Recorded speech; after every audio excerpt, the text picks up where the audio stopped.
The film begins on a remote island off the coast of Scotland where there's an abandoned lighthouse guarded by a man named Mason and his dog. At that moment, Mason is watching a man and his niece, whose name is Jessie, arriving at the island on a small boat. They are carrying food and supplies that they bring to Mason every week.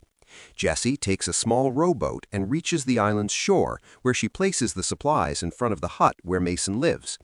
Even though she has never seen him before, she leaves him a small gift before leaving. After Jessie departs, Mason comes down from the lighthouse, takes the supplies, but deliberately leaves the gift behind. When he enters the hut, he opens the box and takes out the food and drinks. He then prepares a meal for himself and his dog. We learn that Mason spends his time playing chess alone and listening to the radio, in addition to constantly being tormented by disturbing nightmares, waking up shaken. For many months, Mason continues this daily routine until one day Jessie is on her way to deliver the supplies to Mason. Her uncle tells her to come back quickly because a powerful storm is coming. But instead of leaving the supplies in front of the hut as usual, Jessie goes and knocks on the door. Mason opens it, takes the supplies, and tells her there's no need to come here again. He is about to close the door, but Jessie stops him and hands him the gift he had left behind before, telling him he should thank her instead of slamming the door in her face. But Mason tells her she should listen and pushes her foot away from the door and closes it. Jessie gets angry and tells him she's not afraid of him, leaves the gift at the door, and returns to the boat. Her uncle calls her to come back quickly because the wind is strong and the waves are rising. Despite the bad weather, Jessie gets in the rowboat and starts rowing toward the main boat. But suddenly, a huge wave strikes the rowboat and capsizes it, sending her into the water. At that moment, Mason sees Jessie drowning. He runs quickly and gets into his boat to reach and save her, but unfortunately, the boat's engine breaks down. He immediately jumps into the water and swims until he reaches her. He notices that Jessie is tangled in a fishing net underwater, so he dives down quickly and manages to pull Jessie free from the net. Meanwhile, her uncle's boat sinks and her uncle drowns. Mason takes Jessie back to the boat and keeps performing CPR on her until she regains consciousness. That night, Jessie's condition improves and she finds herself in Mason's hut. She panics and asks him about her uncle. He tells her that her uncle drowned during the storm. Jessie breaks down and cries. Mason shows empathy toward her, looking at her with an expression full of sorrow. The next day, Mason checks on Jessie and examines the injury on her leg. He notices it is swollen and needs treatment. He goes to get some cloth and places it on the wound. Jessie then asks him why he hasn't reported what happened to anyone, but Mason doesn't answer. He advises her to rest. Jessie tells him he must return her home because her family will surely be looking for her. She also asks him why he is here, saying that her uncle told her this lighthouse has been abandoned for years. Mason tells her that she has no family since her mother died long ago and her uncle was the one raising her. He also tells her that she never knew who her father was. Jessie is shocked and asks him how he knows all this, but Mason doesn't answer. He gets up, walks outside with the dog, and leaves Jessie in a state of shock from what she heard. She gets up and starts searching for anything that reveals Mason's true identity. While searching, she finds a knife and takes it with her. After a while, Mason comes back inside. That night, Mason hears Jessie's voice as she is having a nightmare. He approaches to calm her down, but she threatens him with the knife. He calms her down and tells her it was just a dream. Then he briefly explains how to use a knife for self-defense. After finishing, he checks her injury and discovers the swelling hasn't gone down yet. As the days pass, Jessie starts to feel more comfortable with Mason and gradually befriends the dog, which makes Mason happy. At mealtime, Jessie asks him how he knows her uncle. He says they served together in the army. She asks him his name, saying her uncle never mentioned it. Mason tells her it doesn't matter and it's better that way. She then asks him the dog's name and is surprised to find out the dog has no name either, so she decides to name him Jack.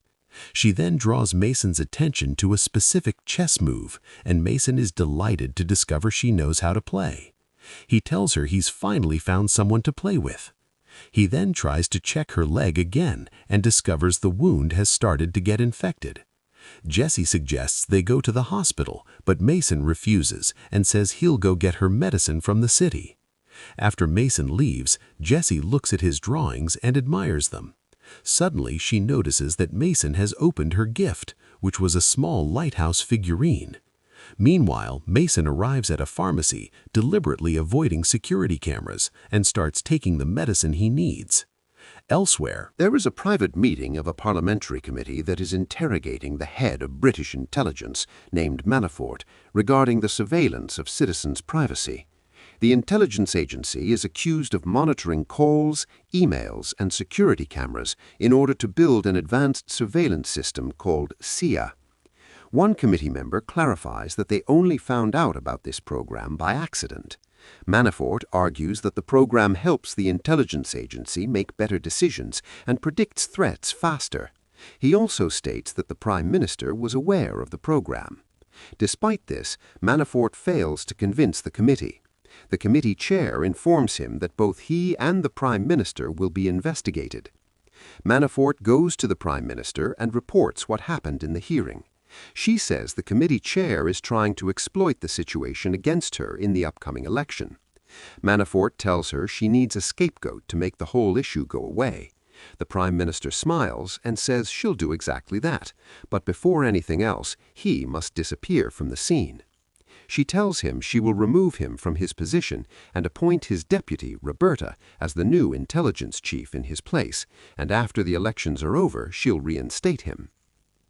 Meanwhile, Mason stops at a clothing store to buy new clothes for Jesse.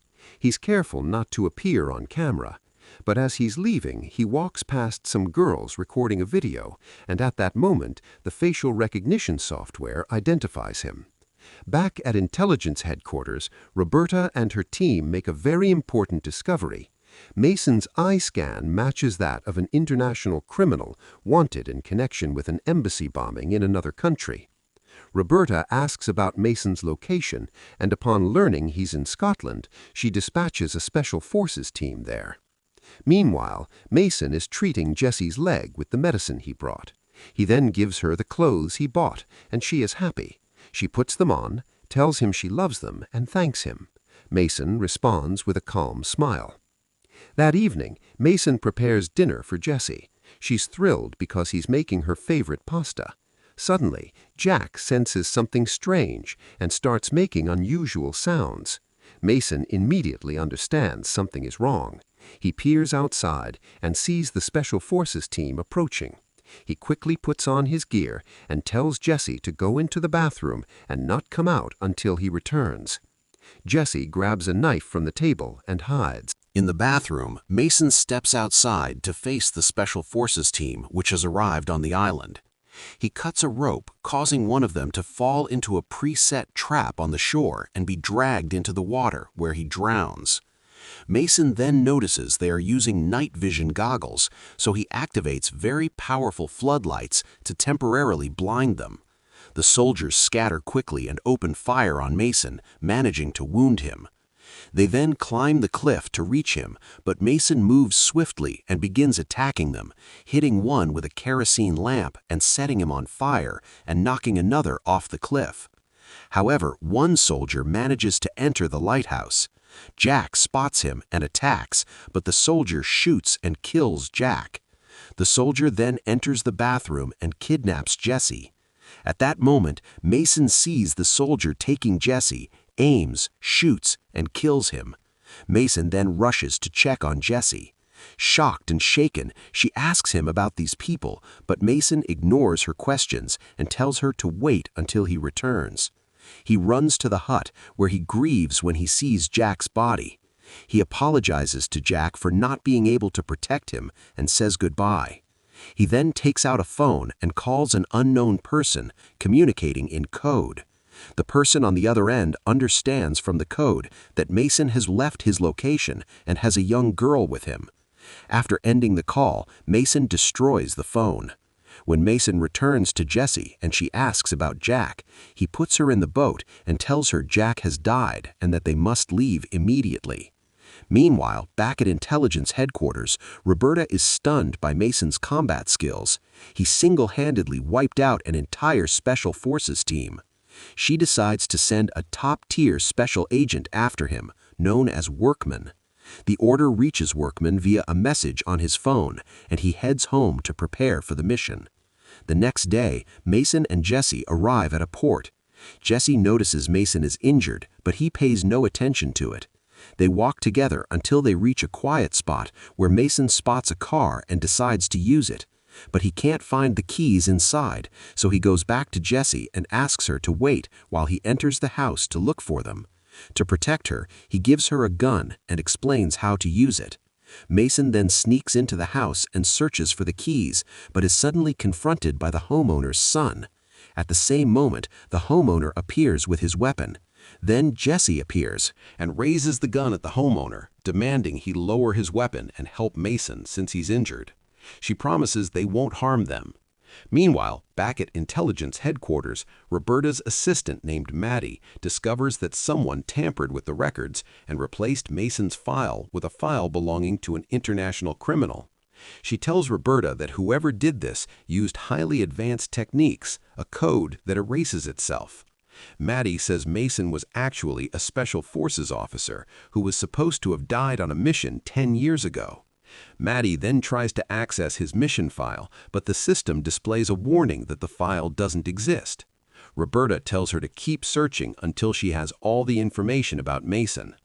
Shortly after, Maddie is informed that they have intercepted an emergency call from a farm in Scotland, meaning they've located Mason. Meanwhile, Manafort arrives at a high-tech building and enters his private office. He hacks into the intelligence agency's system through the SIA program and sets up a live feed from the agency's cameras, spying on them. Back at headquarters, Roberta tells her team that Mason is not an international criminal and they must capture him alive for interrogation. She then asks about Workman, and the team confirms he is on his way to the farm. At the same time, Manafort sees Mason's photo and is shocked. He also learns that Workman is heading to capture him. He quickly sends a message to Workman, taking advantage of the fact that Workman doesn't know Manafort has been removed from his position.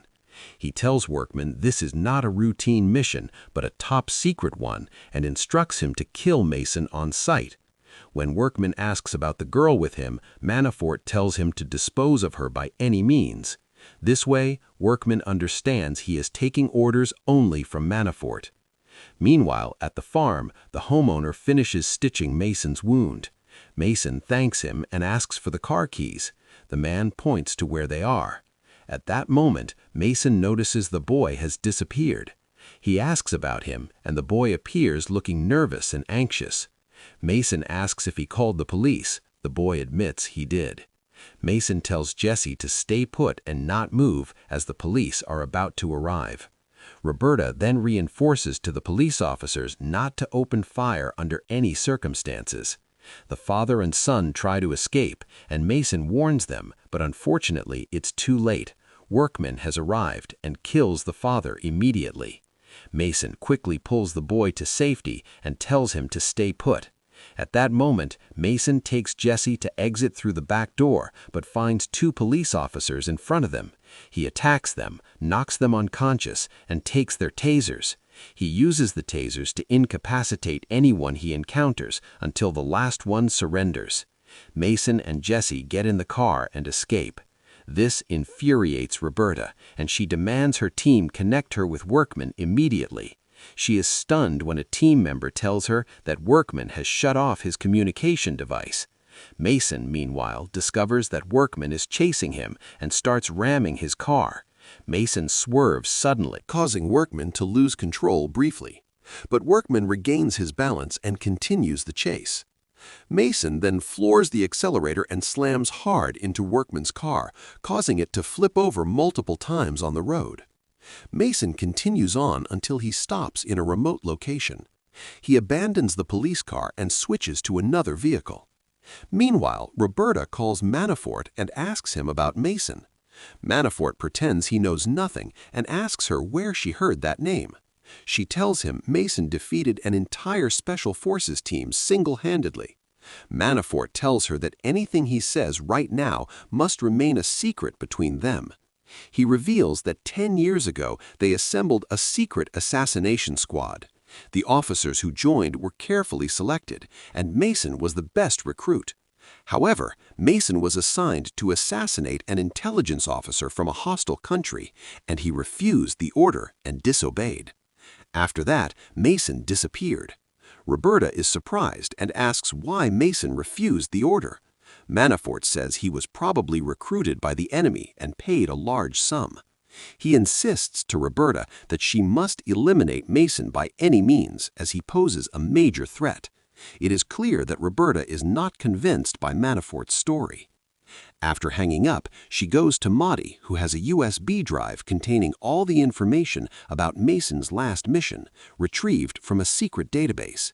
She takes the drive, goes to her office, and plugs it into the computer. She discovers that Mason was tasked with killing a nuclear energy scientist from another country. But Mason found out that the scientist had actually helped them greatly and had provided the British government with information about a nuclear program. Instead of protecting him, they decided to eliminate him. Mason refused to carry out the assassination. At that moment, Manafort is spying on Roberta and realizes she now knows the full truth. We return to Jesse, who asks Mason if he has a family. He tells her he lives alone. She says she's also been alone since her uncle died. Mason feels for her, understanding that no child her age should go through such circumstances. He tells her not to let it affect her no matter what. She promises she'll try. She then hands him a drawing she made of Jack. Mason smiles and tells her to keep it. A little while later, Mason stops the car near a church and asks Jessie to keep her head down so the cameras don't pick her up. However, the camera mounted on a traffic pole in the street captures them anyway. Manafort immediately receives a signal with their location, and he quickly erases their image from the surveillance system so no one from the intelligence agency can track them. He then sends workmen their coordinates. Meanwhile, Mason and Jessie enter the church and meet Mason's friend named Arthur. Arthur quickly takes them to his home, which is located in a secluded area away from the city. Once inside, Mason asks Jessie to go to the kitchen and get herself a drink. Mason then explains the situation to Arthur, that Jessie is the niece of a fallen friend and he needs a safe way out for her. Arthur is puzzled because this is the first time Mason has let emotions influence his work. But Mason says Jessie is simply a victim of things that have nothing to do with her. Meanwhile, Jessie sees Arthur's medication and realizes it's a cancer treatment. Her mother used to take the same medication before she died. Jessie then overhears Mason asking Arthur to figure out how they were tracked, since Arthur is a tech expert who previously faked Mason's death and created an alternate file for him. But Arthur tells Mason that before he left the agency, he participated in designing the SIA program, and someone used it to alter the data in Mason's file and replace it with data from a wanted criminal. Mason then understands that Manafort is behind all of this. Arthur asks why Manafort wants Mason dead. Mason says Manafort sees him as someone who broke the rules and must die, meaning Manafort will never stop hunting him. Mason asks Arthur to erase his file, but Arthur says there's no point because the spyware has already identified him. Mason then asks Arthur to keep Jessie safe with him, but Arthur refuses. Mason is puzzled and asks him why. Before Arthur can answer, Jessie appears and tells Mason that Arthur has cancer. Mason is shaken and upset for his friend. He then proposes that they take Jessie to someone named Kamal, a smuggler who can get her out of the country safely. Arthur strongly objects, reminding Mason that Kamal is a criminal who operates outside the law, and that Mason no longer has any authority over him since he's now outside the intelligence agency. But Mason reassures him that he can handle Kamal. Arthur reluctantly agrees and begins preparing the car for the journey. Mason tells Jessie they have to leave. She asks him if he really intends to leave her behind. He apologizes and tells her that her safety is the most important thing to him. Suddenly, they hear a sound of movement outside. Mason tells Jessie to hide quickly. He stands behind the door, ready to fight. Workman then fires through the door and bursts in, engaging Mason in a violent struggle. During the fight, Workman drops his gun and Jessie grabs it. When she realizes Workman is about to kill Mason, she raises the gun and threatens him to make him let go. Workman attacks her and takes the gun away, but Mason grabs a nail gun and shoots Workman with it. He then takes Jessie and they rush out of the house. They jump into the car with Arthur and escape. Workman comes out after them, firing, but to no avail. Moments later, Workman receives a message from Manafort asking whether Mason and the girl with him have been killed. Workman replies that they escaped. Manafort is furious and orders his aide to prepare his team to join Workman in pursuing Mason and Jessie. Meanwhile, Arthur drives the car and hands Mason his phone, warning him to use it only in an emergency since they can be tracked. He then looks at Jessie and asks her to take care of herself. She thanks him for his help and says goodbye. Mason and Jessie continue on their way. Jessie says she should have killed Workman, then takes it back, saying that way of thinking is wrong. She wonders if she'll end up becoming like Mason. He tells her she's nothing like him and promises that after tonight, all of this will be over and she can start a new, safe, and stable life. She asks what he will do. He says he'll find another island somewhere far away. Jessie suggests she come with him, but Mason refuses. He tells her that his life is unstable and full of fear, and he doesn't want her to live like that. That night, Mahdi informs Roberta that someone has logged into the SIA program from an unknown location and has managed to breach the intelligence database. Roberta asks her to trace the person and identify them. Mason and Jessie, meanwhile, have arrived in London. Mason tells Jessie to stay close. They get out of the car and head to Kamal's nightclub. Jessie notices a camera and points it out to Mason, but he tells her it doesn't matter right now. He goes to enter the nightclub, but the guards stop him. He overpowers them and forces one to take him to Kamal. Meanwhile, Manafort tries to erase Mason's location from the surveillance system, but finds himself locked out because Mahdi has set a trap for him and he walked right into it.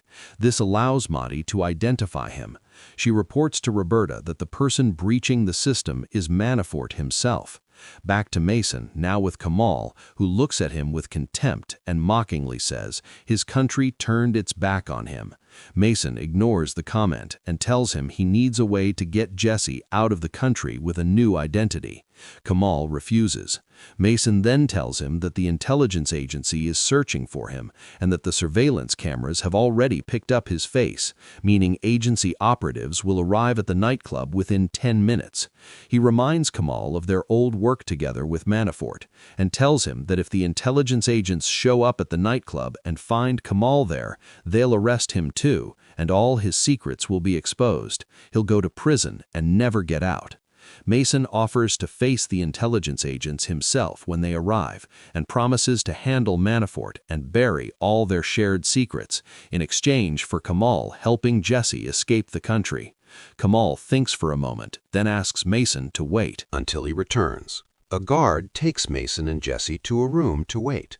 Jessie begs Mason not to leave her, but he reminds her of the deal with Kamal. She tells him she understands perfectly well what he means, that he plans to stand against the intelligence forces and sacrifice himself for her, and she doesn't want that. He tells her that people like him don't live normal lives and that this is their destiny in the end. He asks her to be strong and face the world with all its challenges. She begs him to promise that he won't die, but Mason falls silent and doesn't respond. At that moment, Roberta orders her team to arrest Mason and the girl with him, as she wants to interrogate them. Manafort, on the other hand, orders his team to kill them both on sight. He also says the girl is Mason's weakness and can be used against him. Back at the nightclub, Kamal returns to Mason and Jessie and gives them a bag containing new identity documents for Jessie and 200,000 euros. He tells Mason that Jessie will travel to Spain and stay in a safe house under his supervision. He also says the boat leaves in 30 minutes, so they must move quickly. Mason and Jessie head out, accompanied by one of Kamal's guards, but Mason discovers that Manafort's men have entered the nightclub. He moves quietly and takes out anyone he encounters, but Manafort's men are too many and they manage to surround Mason. One of them stabs Mason in the back with a knife. Jessie jumps on that man's back and tries to choke him, but he throws her hard to the ground. This sends Mason into a rage. He opens fire on Manafort's men, taking down a large number of them. In the ensuing chaos, one of them grabs Jessie and runs, locking her in a truck. Mason sees what's happening and completely loses his composure. He sprints toward the truck to save Jessie. At that moment, Roberta's agents arrive at the scene and block Mason's path. He fights his way through them, deliberately not killing any of them. But with Manafort's men, anyone who stands in his way is finished immediately. He reaches the truck and pulls Jessie into his arms. She breaks down and sobs. At that moment, Mason spots workmen running toward them. He quickly grabs a scooter from the street, takes Jessie, and they escape. After a short while, they arrive at a harbor pier where they find the boat waiting for them. Mason helps Jessie down into the boat, but is stunned when she breaks down crying and refuses to leave without him, because to her, he is her whole world. Mason calms her down and promises he'll always be by her side. At that moment, workman arrives and opens fire on them. Mason grabs Jessie and throws her into the boat, then stays behind, hiding until he is sure she is safe. He then engages workmen in a gun battle until both of them run out of ammunition. They enter into a brutal hand-to-hand fight, but this time Mason completely dominates workman to the point where he grabs a chain and a metal pipe and beats him until he breaks his neck, killing him. The next day, Manafort is at home when he suddenly notices his guards lying on the floor. He turns around and finds Mason standing before him.